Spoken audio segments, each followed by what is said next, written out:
छैया में बैठल रह बसैया, पीपर के छैया में बैठल रह बसैया, कि देह दी दुबर तारा सनवा जाके।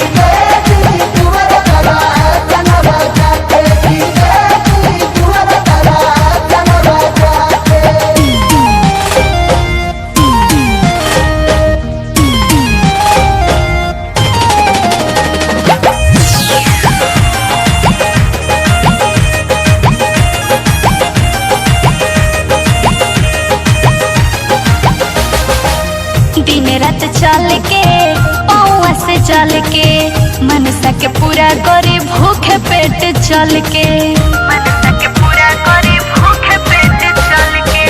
दिन रात चल के पौआ से चल के मनसा के पूरा करे भूखे पेट चल के। बिना परवाह कैल बोल बम बम हो, लेके शरीरिया में तनिको नइखे दम हो। तनिका विचार करी लोग पे सैया, तनिका विचार कहरे लोग पे सैया, कि देह दी दुआर दरा सनवा जाके।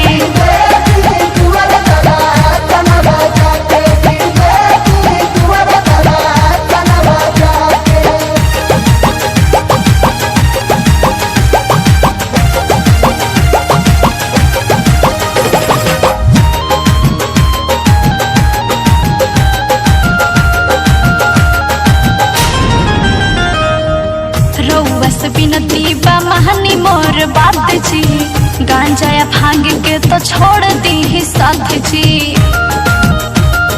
ए जी सुना तनी, रउआ से बिनती बा महानी मोर बात जी, गांजा या भांग के तो छोड़ दी साथ जी।